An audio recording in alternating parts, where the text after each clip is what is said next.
The flow of Syrians, Afghans and others heading west through the Balkans continued unabated Sunday as European leaders gathered in Brussels to try to work out an agreement on how to control the masses. Many migrants have had to spend nights in the open as temperatures dropped close to freezing. It's been 10 or 12 days we are traveling from Turkey to here. The hard part in our traveling it was in Serbia because it was so cold and there isn't any tent. Serbian Prime Minister Aleksandar Vučić said his country is ready to give asylum to some of the refugees, even though it is not a European Union member. Our intention is not to construct new walls, new fences, but to find that kind of a comprehensive solution, and we are very ready to discuss all the issues and to overcome all the difficulties. Hungary's Prime Minister Viktor Orban was unapologetic about erecting the fence to block the migrant flow. Hungary is not on the route anymore, so we are just observer here. But if we can help at this working meeting with our neighbors with any good experiences, I'm ready to do that. Most of the migrants are fleeing the violence in Syria. The aim of this trip, one aim, we get rid of this ugly war, bad war, and we get safe life. Turkey is the starting point for most Syrian refugees, but Ankara has no representatives at the meeting in Brussels. The German Chancellor Angela Merkel visited Turkey last week to urge the government to accept the return of asylum seekers rejected by the EU in exchange for travel and other benefits for Turkish citizens. Nicht lösen können wir das Flüchtlingsproblem insgesamt. We cannot solve the refugee problem as a whole. Therefore, we need, amongst other things, further talks with Turkey. Only in cooperation with Turkey can illegal entry become legal, and also in order to achieve a better share of the burden between Europe and Turkey. EU leaders also are under pressure by their far-right voters who are making it very clear they do not want to host migrants and refugees from the Middle East, South Asia and Africa. Zlatica Hope, VOA News, Washington.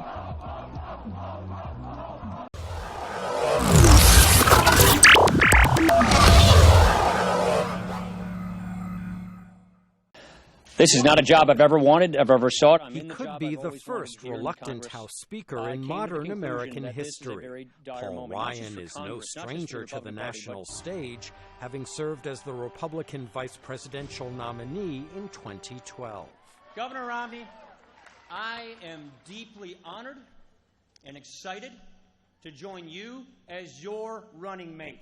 And he is no stranger to the workings of Congress, having co-authored a 2013 fiscal deal with Democrats that limits federal spending to this day.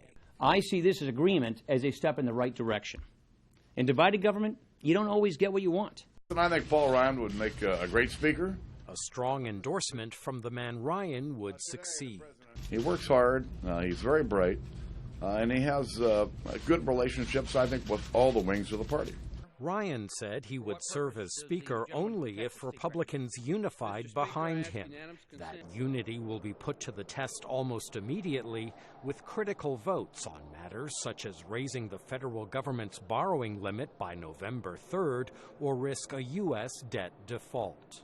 It's as serious as it gets for our economy, for interest rates. This has a direct impact on the lives of the American people. Ryan will have to contend with the same ultra-conservative Republican faction that bedeviled Boehner's leadership with demands of a no-compromise opposition to President Barack Obama's agenda and a focus on shrinking the size of government at all costs. Ryan shares such policy goals, but will be constrained as Speaker by current political realities, according to his allies. Divided government is very difficult and it's frustrating, but it's what the American people have given us. Ryan's election as Speaker is expected Thursday. Michael Bowman, VOA News, Washington.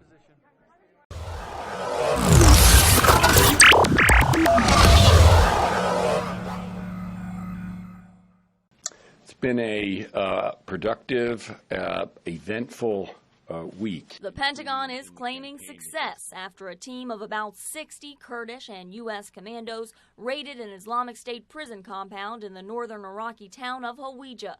70 hostages were saved and flown to Erbil. We have now heard from rescued hostages. They expected to be executed that day after morning prayers. Their grave had already been prepared. Officials say the original plan was for Americans to stay back and advise while the Kurds entered the compound. But when the Kurds started taking heavy fire, the Americans jumped into the fight. Master Sergeant Joshua Wheeler was shot and killed, the first U.S. combat death in Iraq in 4 years. This American did what I'm very proud that Americans do in that situation. He ran to the sound of the guns and he stood up, and all the indications are it was his actions and that of one of his teammates that protected those who were involved in breaching the compound and made the mission successful. The U.S. role consists mainly of anti-Islamic State airstrikes to support Iraqi and Kurdish security forces. But the U.S. military is authorized to engage in combat to protect its own troops and partner forces. The administration says that's not enough to constitute a, quote, combat role in Iraq, but the president knows it is a potentially perilous job. He absolutely made clear that these men and women were going to be serving in a dangerous place, that they do, as you point out, put their lives on the line. And while Americans are weary of war, analysts say the assistance is critical. The Kurdish Peshmerga need this kind of support because they do not have the air capability, they don't have the reach that they need to defeat this adversary. The U.S. has pledged to destroy the Islamic State in a campaign that could take years. That means more raids and more potential for casualties. Carla Babb, VOA News, the Pentagon.